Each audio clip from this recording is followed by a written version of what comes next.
Hey folks, I'm Lotta, head baker for the Bakersmen Collective, and we are getting ready for the Bellingham Budfest today. I figured I would take y'all along with us. Right now, I am puffing on a Packarillo Orange Eruption tobacco-free blunt. You can find these on market here in Washington, but they started in Cali. Listen, we out here for real. We got Tim and Telefocal Worldwide on the... We out! Listen, the Bakersman lifestyle, okay? There's always quality flour around. Quality people too, you know? Oh!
We do see these two channels developing in this industry, and I think in our society today, and I attribute it partly because of cannabis, that we're kind of bringing ourselves back to historic medicine, which is from plants, as opposed to what we consider Western medicine as isolated compounds, because it's a little bit simpler to connect the dots, right, for research, for clinical research, saying this one compound did these things.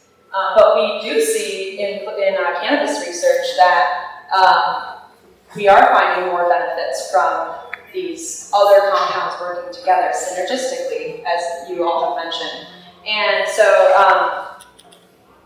how do you think cannabis has opened the doors for other plants to be highlighted as potential treatments, and not only talking about the complex nature of cannabis and how all the compounds work together, but how potentially other plants and cannabis can work together?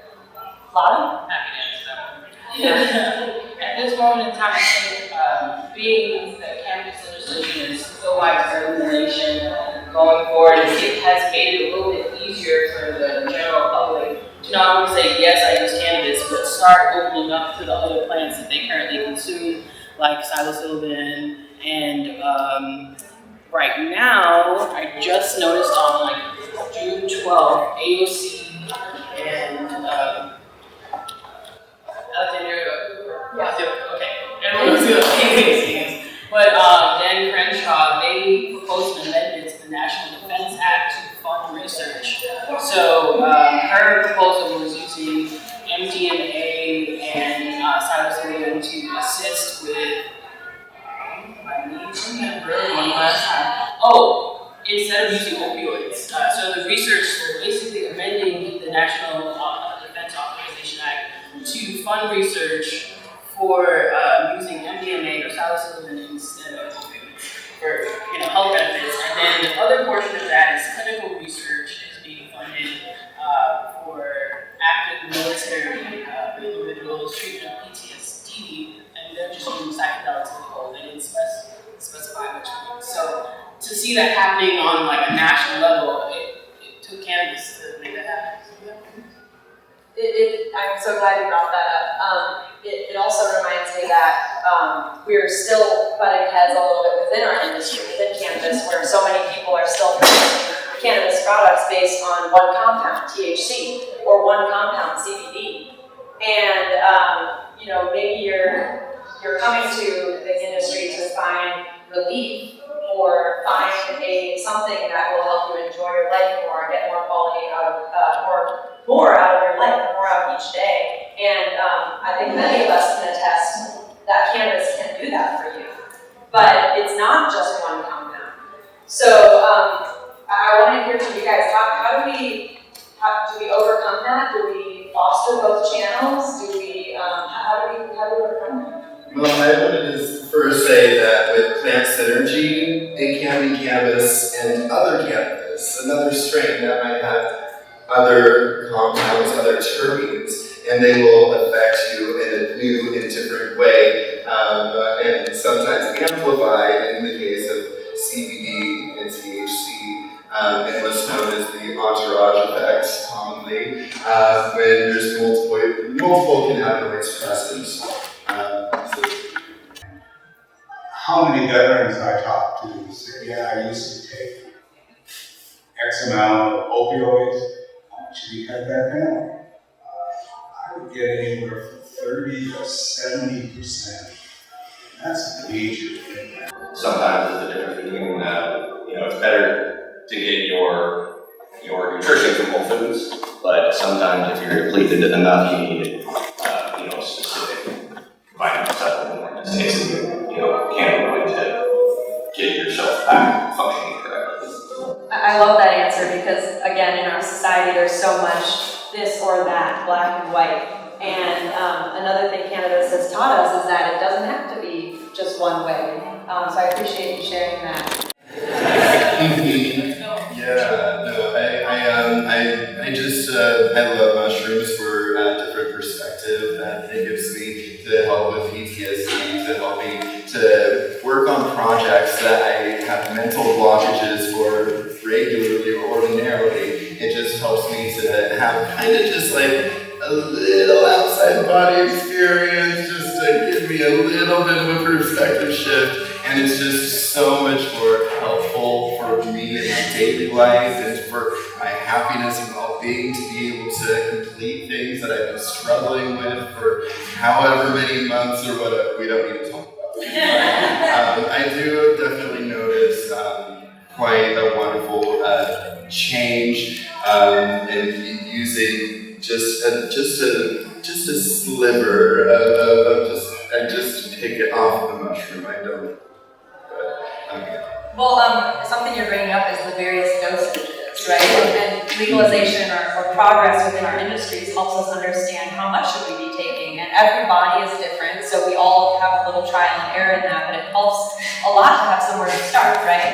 And maybe Matthew can talk a little bit about dosing with cannabis, but you can take it in many different ways, inhalation, eating cannabis, and then with other substances like MDMA, LSD, psilocybin, you can take it in many different ways, and really learning about what's best for our body and setting an intention for what are we trying to get out of this experience not only translates to that immediate experience of taking that particular thing, but also throughout our lives, right? Really understanding what we're trying to get out of each day. Trying to figure out where the dose is.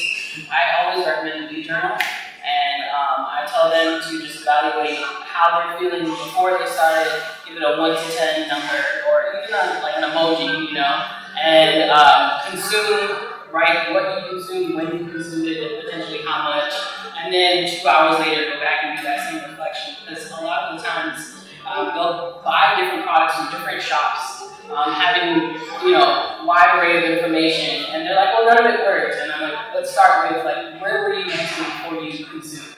How are you feeling? If you're not aware of that, then you can't even be aware of how it's going to impact you. And then personally, plant synergy along with the meal, low dose Sundays. So pretty much every Sunday, I go and dig and excavate my emotional state thanks to mushrooms. But with the help of therapy, behavioral health is the studies moving forward, but maybe cannabis is kind of like on the fence, is it helpful or isn't it? But for me, and something my therapist cooperated, was that cannabis helped with my mania, but then that left depression, right, when you're diagnosed bipolar. So mushrooms took care of the depression for me, so I spent life in the middle. And I think if more people learn how to apply plant medicines to their daily lifestyle and what they want to get out of it, then we'd be much further as a community.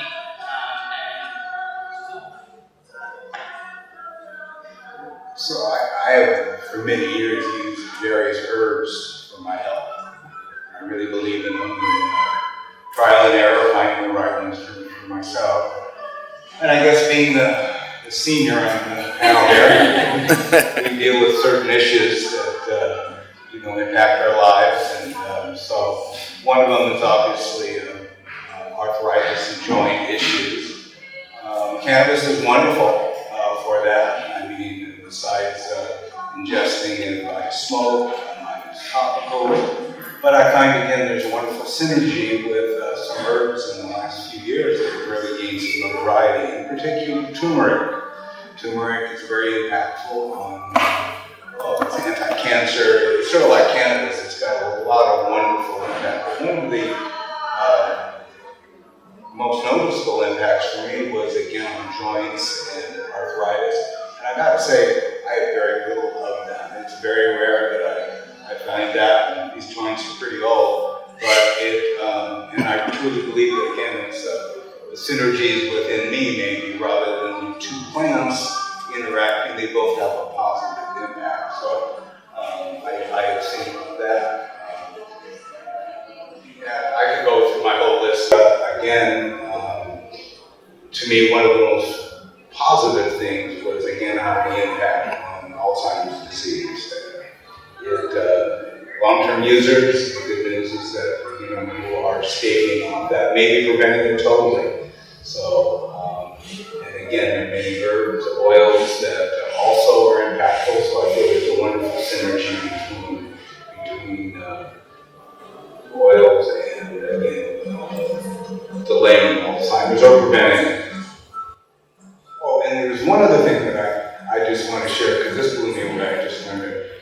Being into terpenes, I was always trying to figure out what causes the skunk smell. And I'd be mixing Mercy and going, that's not it.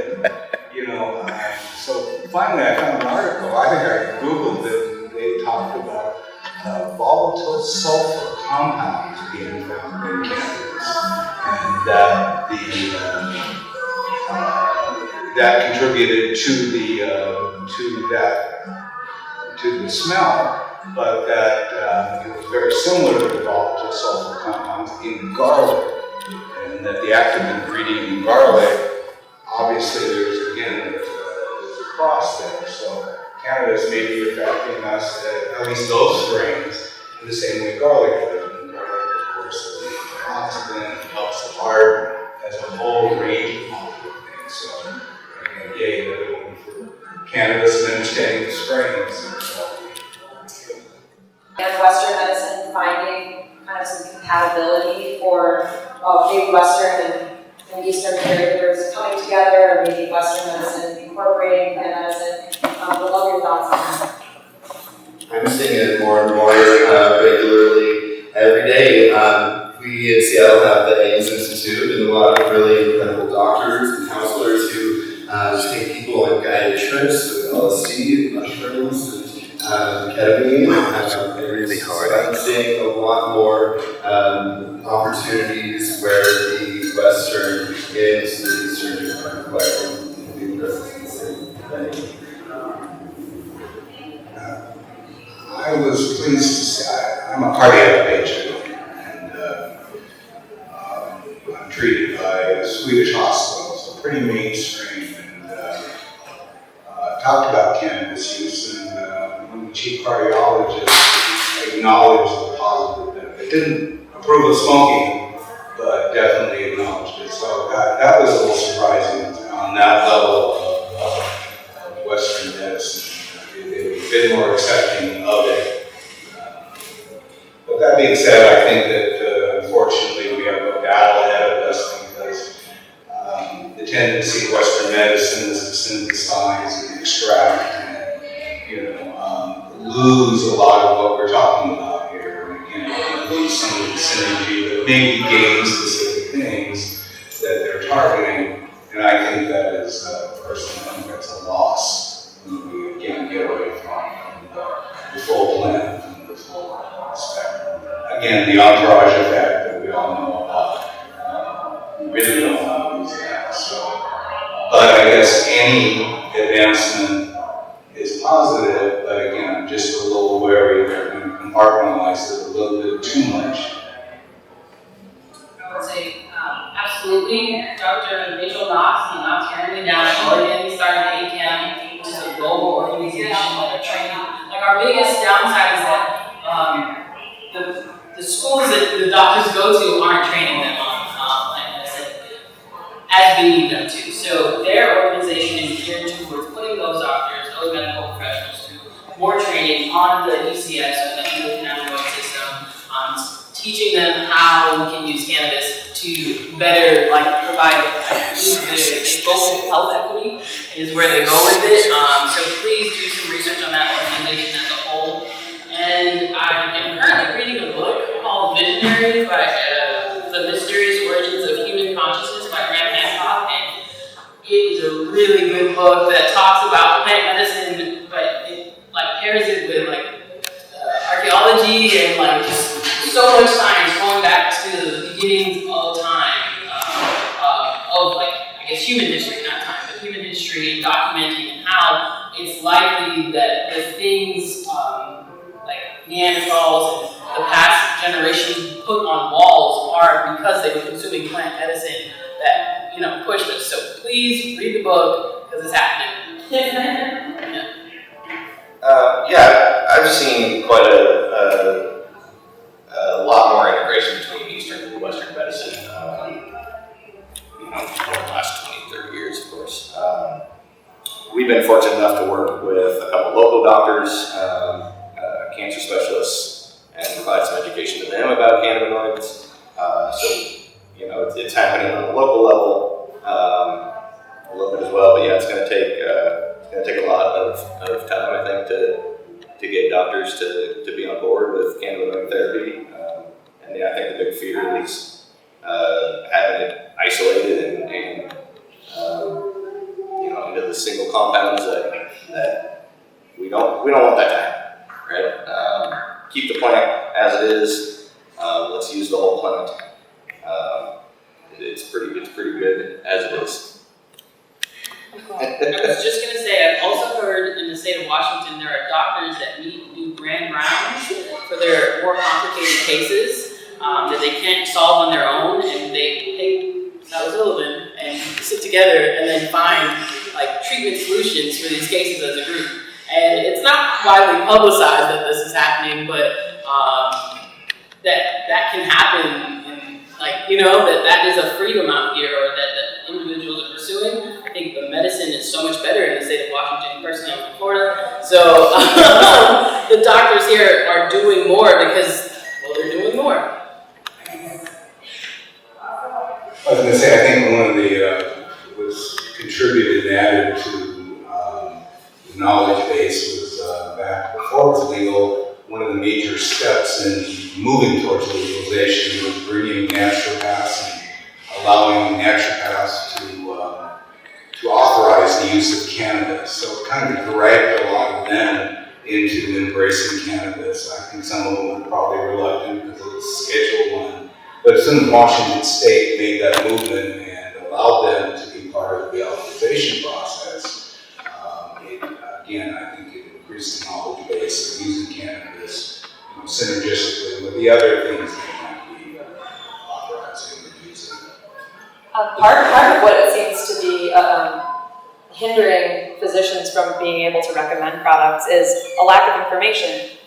Y'all mentioned about a lack of education at their normal sources, and so people go to institutes that provide cannabis education specifically. But I'm really hopeful that there's going to be more collaboration between Eastern and Western medicine, caregivers, and education resources, because there's so much promise. There's a lot of research being done overseas, and it's not focusing just on synthetic, but also incorporating full spectrum extracts or plants in different administration methods. So I think that we have a lot of hope left, and we have to take responsibility to bring up these treatment types to our physicians so that they know people are searching for these types of treatment. So I encourage all of you to be empowered to find resources that can support you and possibly your care team. But speaking of resources, do you guys have any resources that you recommend to our folks here about how to find information not only about cannabis, maybe other plants? Well, my favorite, my cannabis club is this. This is such a well-written book. It's so easy to look for. I recommend this to anybody looking to just get a little more information on cannabis as medicine. And, some really credible authors on here.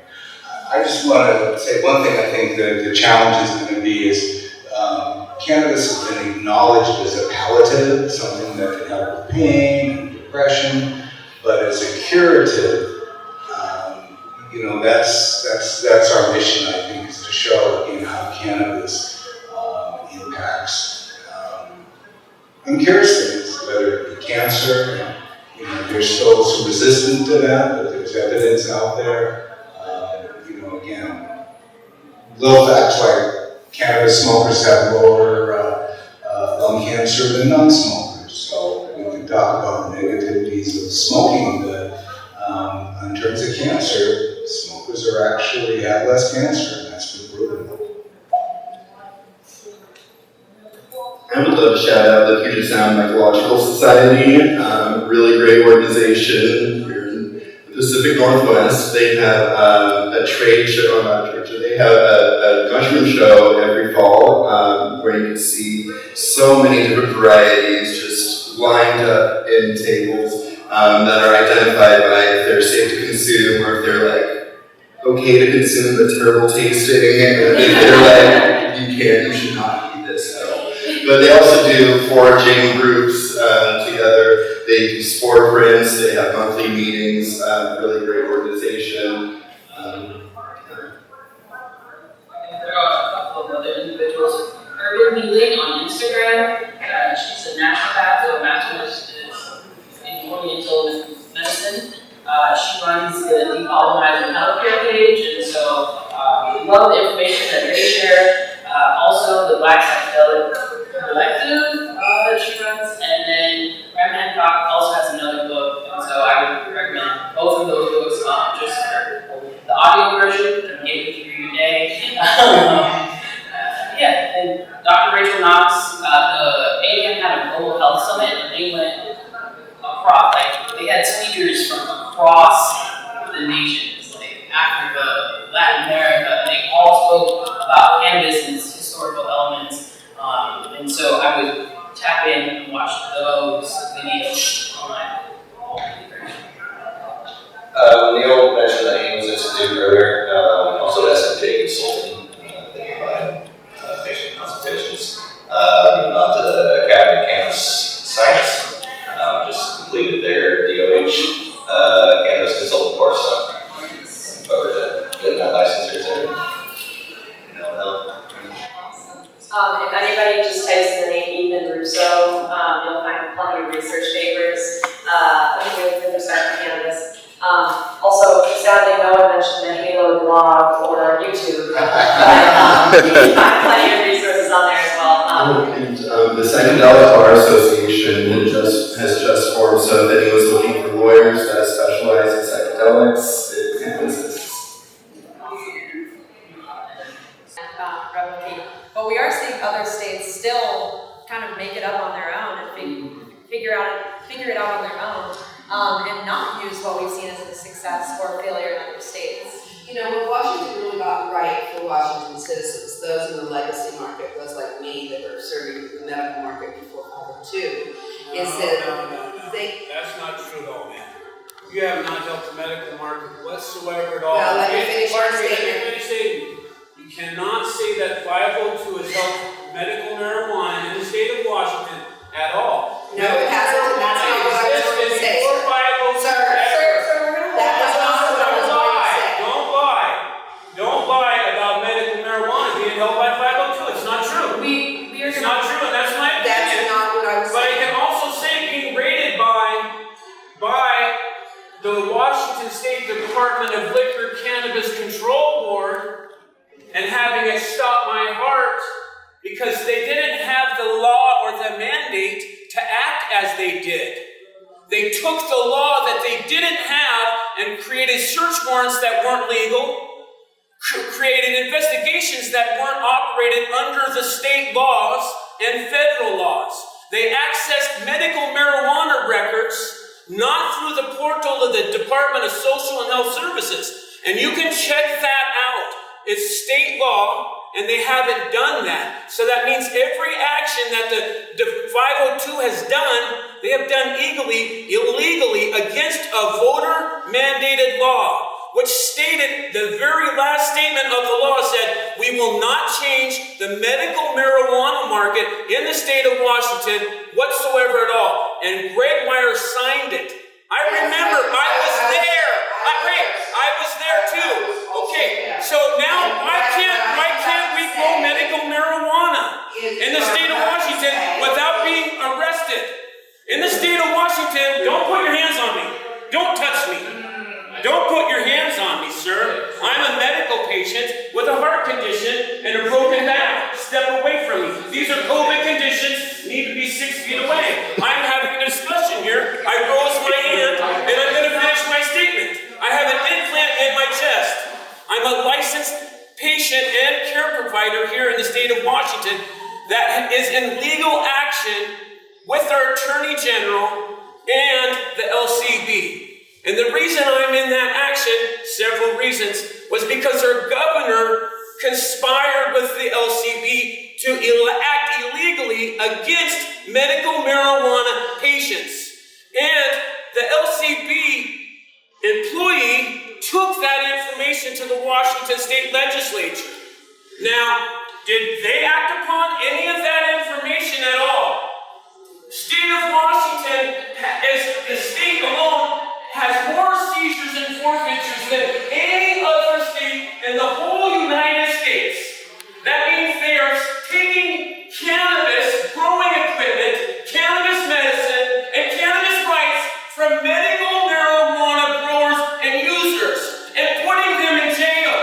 So you think that's 502 friendly to medical marijuana? Sir, what is your name? Who are you, I'm please? sorry.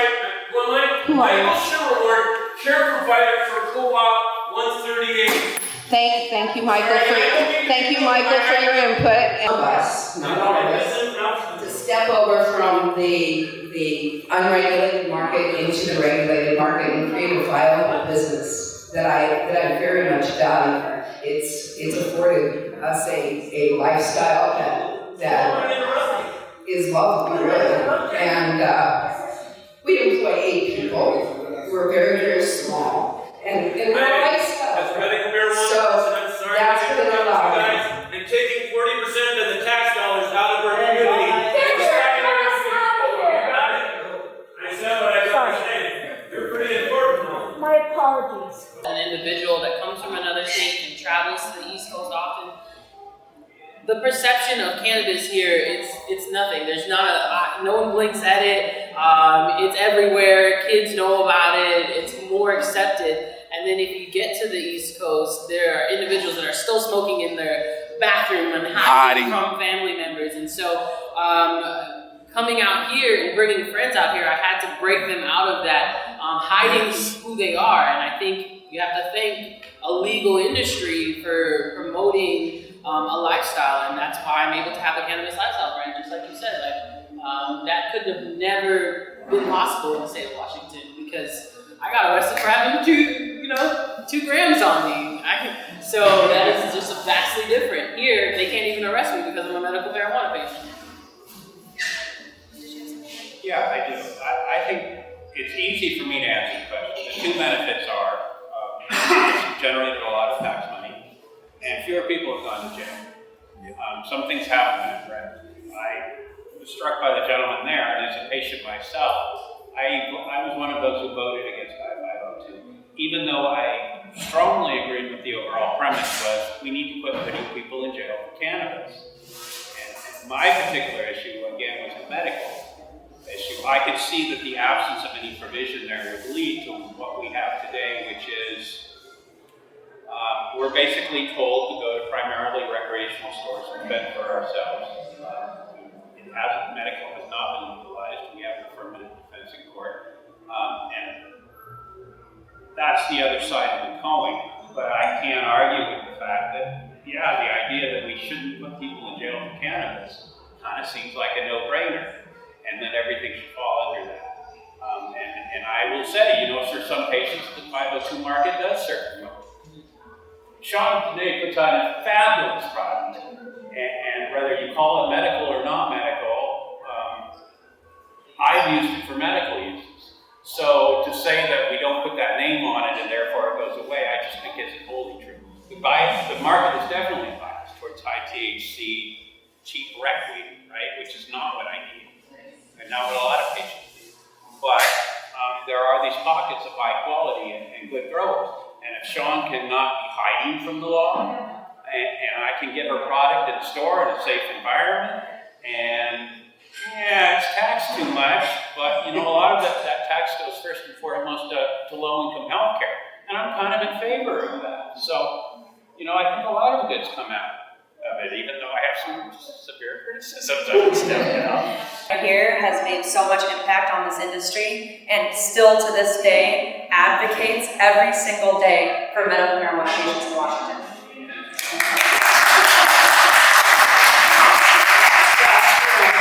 That's how we got back into growing. Bill and I were busted in 1987 in Wyoming for the largest indoor grow in Wyoming, and that's kind of what kicked us to Washington because it was so much milder on their marijuana.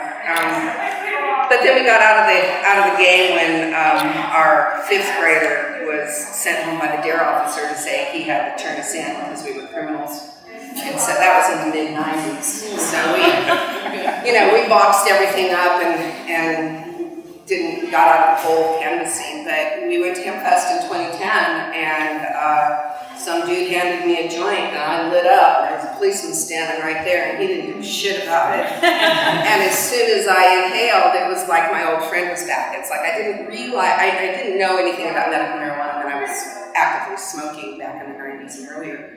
But when I took that hit in 2010, it was like my old friend was back. And, I dug into everything that I could about medical marijuana. We started to grow in North Seattle and started another one and started serving the medical marijuana safe access points in 2012. And that's when we branded.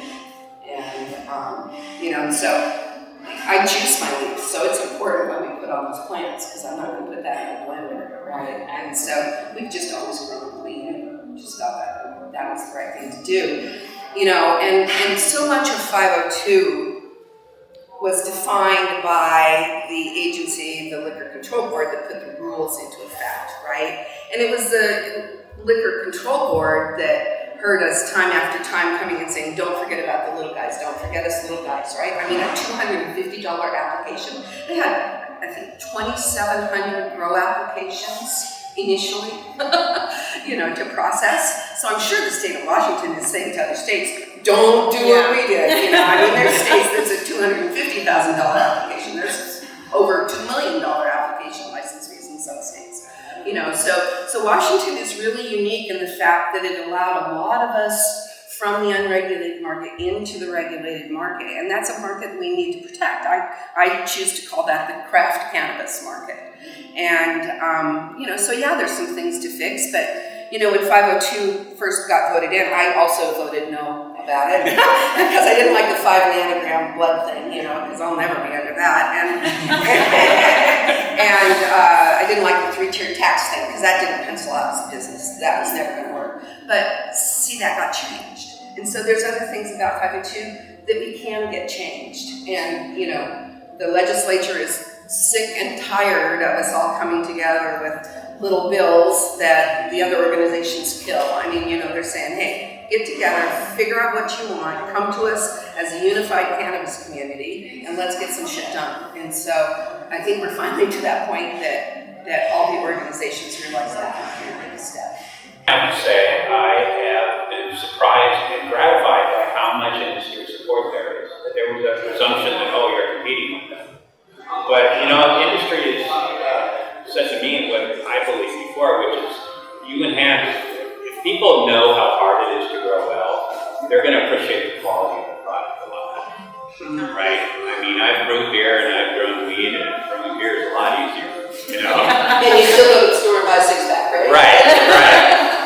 It's hard, and if you can go in and you can buy a good gram for, $10 or a great gram for $25, then that's where saving that work. And we've had a tremendous amount of support. And Ian's pitched in and Sean's pitched in, and I tremendously appreciate it. I think they realize it's not really going to compete with them. I'll always do it. If it's illegal, if it's legal, I'll do it because I love growing plants. But people aren't growing always just to get marijuana. The easiest way to get marijuana is to go into a store, save yourself the work, and buy from 6 dozen choices on the shelf, right? And I think that, I've been very gratified at the industry support on that. And home grow is a no-brainer, and it's also a natural extension of that decriminalization. The 502 is all about that. I agree with. Patients know it or not, or customers know it or not, they're using cannabis medicinally. Like, it affects your entire body, the ECS, it helps you get some homeostasis. So it's just educating them. That division we created between adult use and medical, doesn't even need to exist. It's a medicinal plant. And then for the home grow, as a bud tender, I've seen lots of individuals that have their own home grow, even co-op, come in between harvests because they need products and they can't get their own, and so they're going to go to the easiest market, and they want an educated bud tender to help them find the quality products. And I think that's something that we as an industry can definitely change. It's not so huge as legislation. It starts with business ownership and deciding what is the standard of care that are we going to offer the consumers? What level of education are we going to consistently put out there? Because if you go from shop to shop to shop, you can see that there's varying degrees in training amongst all the staffs, knowledge bases amongst all of the staff. So if we could standardize that, and yes, we have that medical marijuana consultation by the Department of Health, but it isn't even really supported by business owners in the industry because they have to get licensed to also sell medical marijuana, so that's more taxation on them. And so they're like, well, I don't see the benefit in it. And that dynamic was created because of legislation, so that is something we can address. I want to be the most trained possible. I want to provide the best information possible. But I don't get support, and to get that consultation is what, $500 give or take between all the things. So if we can make it that's the entry level for bud tenders that are going to be communicating about this plant, then we can increase the knowledge that consumers have across the state and nation. Absolutely. Good job. For the pandemic, totally different legal environment in California, but one of the things that I really appreciated about the medical program is that they allow producers to designate a certain amount of their cannabis products as a tax write-off to provide it for free to medical cannabis patients. Oh. I would love to see that replicated here because it would improve accessibility to medical cannabis, particularly among low-income people. That's cool. Yeah. Labeling. That's yes, we have legal requirements for our label, but one of them isn't terpenes. And we all know that.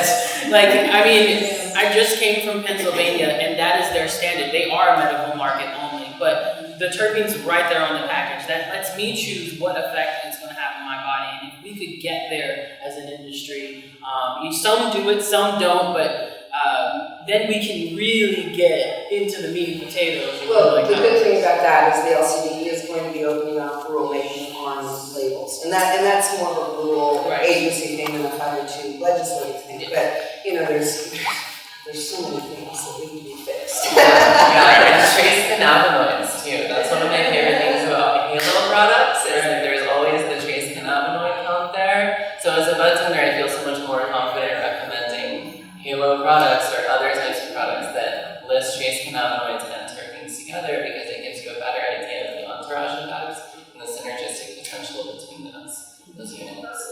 And in addition to it feels like you've been working on home grow forever. It feels like I've been working on the Cannabis Commission forever and receiving 37% tax on patients forever. So think about this.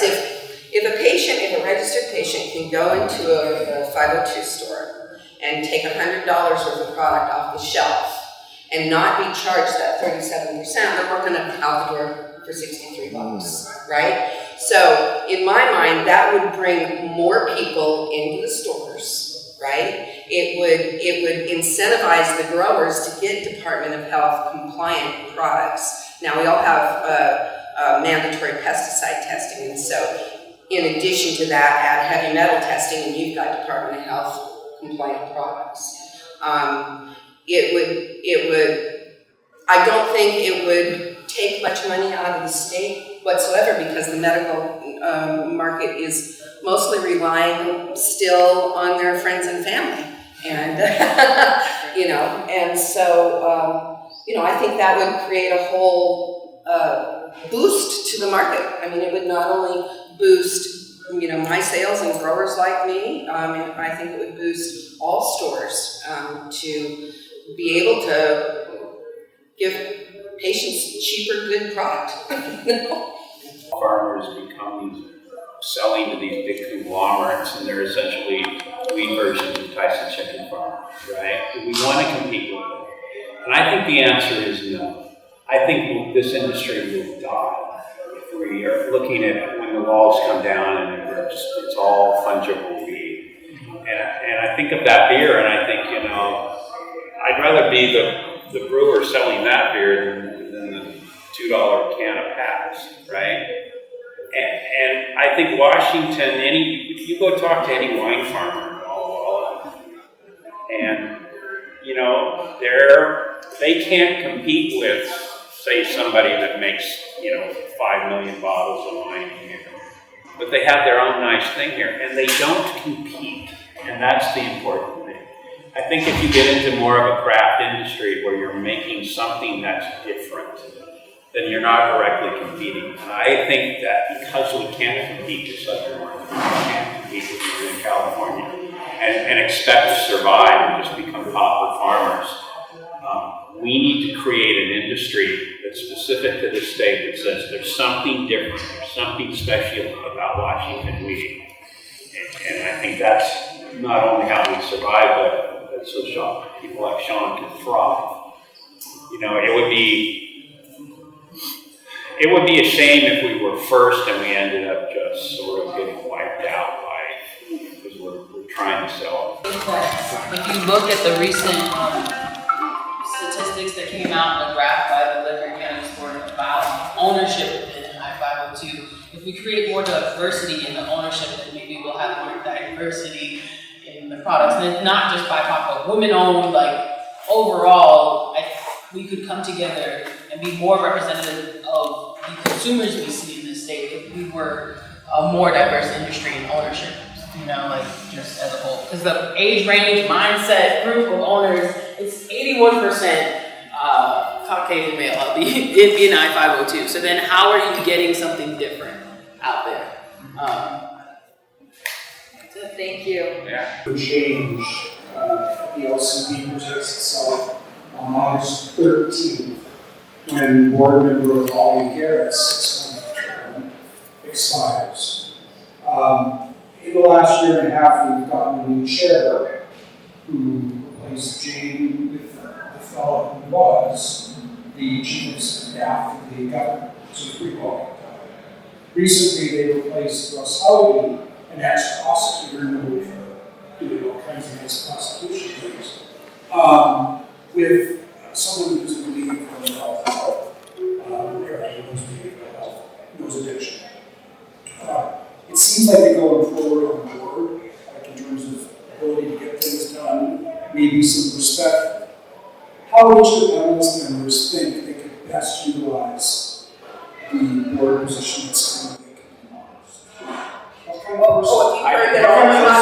what kind of person would you like to see in the board? Have you heard that Ollie's not going to be reappointed to that? They don't reappoint. Oh, they don't? No, Russ's thing is. Oh, okay, I didn't know that. Well, it would sure be nice to have somebody who knew anything about cannabis. Yeah.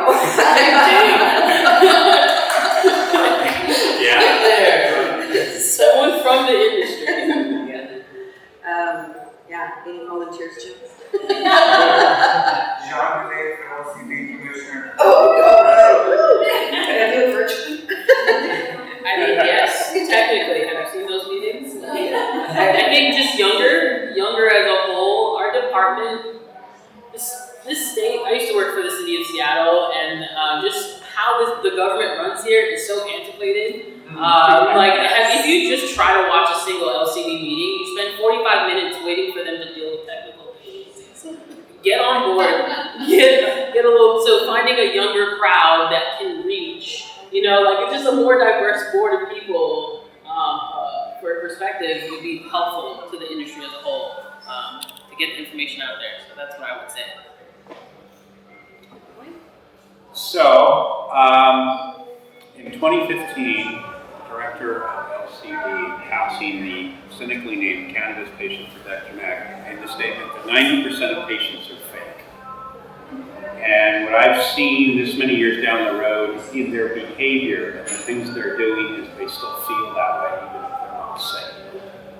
So I would like a board member to truly have more appreciation for what the chronically ill people in this state. We have an epidemic of MS in this state. We're 22 times the national average. And I think that we need a board member who understands that for a specific part of the population, cannabis as a medicine is a real thing. It's a real important thing. It's more than just a glass of wine that makes you relax. So that's what I'd like to see. Somebody who has a greater appreciation for people that are really suffering for whom cannabis is. So, I was just going to be honest before anything. So that's a governor-appointed position, right? So you need to put somebody who's from the governor's on to it. I would support that. The numbers matter. Yeah, let's go, John. Let's go.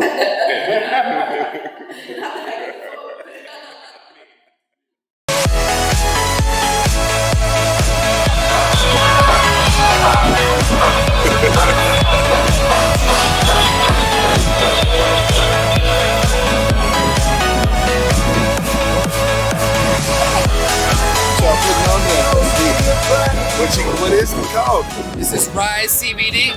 Rise. We are a time-tested, Mother Nature-approved ingredient base. We use a whole bunch of different ingredients that are natural, been used for thousands of years. We bring them all together in an entourage effect to help anything your skin needs at all. Not just pain, but we're going to help with eczema, psoriasis. You got athlete's foot, we got you covered. You got a sunburn, we got you covered. And your brand is? Your brand is? Rise CBD. We want you to rise up with us. There you go. On 3, we here. Budfest 2022, part 2. We make it, we take it. Where that boy Lazy at? About to step in 21 over section. Get a little good weed smell, weed smoke. Okay. And you got your boy Tim, Televocal, live. About to hop in the hole.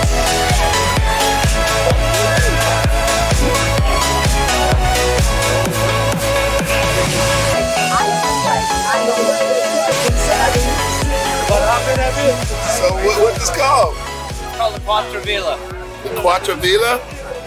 Did you make this or? Actually, it was made in the Netherlands. I had to go down to Plano, Texas to have everything measured for like what they call the exceed. Yeah. From the foot to the waist, and from the waist to about here. And it's all electrical? And it's all pedal. And it has what's called a mountain slump. So like when I go over the grass, I switch to that so like next to the grass. And then when I get on here, I switch it back. And it's the same for going uphill, switch to mountain slump. And one rotation of mine is equivalent to 2.5 of a mountain bike's pedal. And then I can have a kid seat in the back and or have it to assist for luggage space. All right. Well, what's your name, my man? My name is Zach. Zach, it's good to meet you, Zach. Nice to meet you. Definitely a unique vehicle right there, brother. A lot of fun. If you want to look at them, Feel Real on YouTube or www.bicycle-evolution.com. Okay.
here. We did the speeches. Yeah. Now we at the booth. Yeah. Lotta, how's your day been? It's great. I have no complaints at all. I was really nervous on stage, but apparently I had some valuable things to say. Oh my God, you had some amazing things to say. As always, though, you never, I mean, come on, you always come through. We're here at T.B.C. We be humble. Yeah. And we're selling merch, so, you know, check out the Bakersmen shop when it comes back online. There we go. Venmo. We take cash. I know. Or we take credit cards. Send you the video. But brand, and we strive in promoting conversations that reverse the perception of the average functional pothead out there. You know, when I was growing up and smoking cannabis, I was told that I was going to be lazy. I wasn't going to get anything done, yet I got 2 degrees and a whole new career. So cannabis actually saved my life. That, along with mushrooms, plant medicine, and to get everybody together. It's so nice to see faces and smiles, and I hear there's a little consumption going on around here, and you know, we've all got to be part of civil disobedience once in a while. We didn't get this far without a little civil disobedience in our community, right? So yeah, as Yvonne stated earlier, I started slinging weed in junior high in 1975, you know? So in my first crop, I planted some seeds down by the creek, and they grew tall, and they were lovely, and when I went out to harvest them, some deer had picked every single bud and every single leaf off those stumps. So my first grow was a complete failure, a waste of time. So fast forward to 1987, and my husband and I got busted in Gillette, Wyoming for the largest indoor marijuana grow operation at the time. That was right when the marijuana eradication hotline came out. That's what the number for Crime Stoppers used to be. The state got a few $1,000s to develop a marijuana eradication hotline. And so we had a babysitter at the house. She smelled the weed. She told her mom. Her mom called the hotline, and the next day the cops were there cleaning us out of all of our crop. And we got out of that. It was a bad search. They didn't corroborate it. But I have no doubt that if I had had brown or black skin, that I could still be in a Wyoming jail right now. And I thank God every day that we were able to get out of Wyoming. We came to Seattle. So we started up our little grow again, and then our 5th grader, that was like mid-90s, came home and said, the dare officer at school, the one that has the gun on his hip, he told me that you guys are criminals and that I have to turn you in. And, after our experience in Wyoming, we just shut down the grow. It's just a little closet grow. Kids knew about it, but of course, kids know everything that's going on, right? So we shut it down, got out of the whole scene, quit smoking marijuana, and focused on raising our kids and building our construction business. So then in 2010, we go to Hemp Fest for the very first time.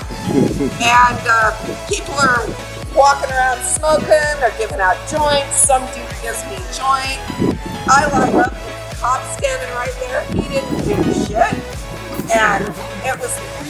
I just wanted to come on here and give a little bit of background information, a little BTS from the stage moment, because mid-speech I mentioned how I'm using cannabis and mushrooms, and the stage lady was like, tell them about the mushrooms.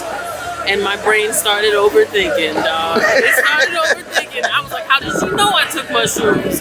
Because I'm a functional pothead.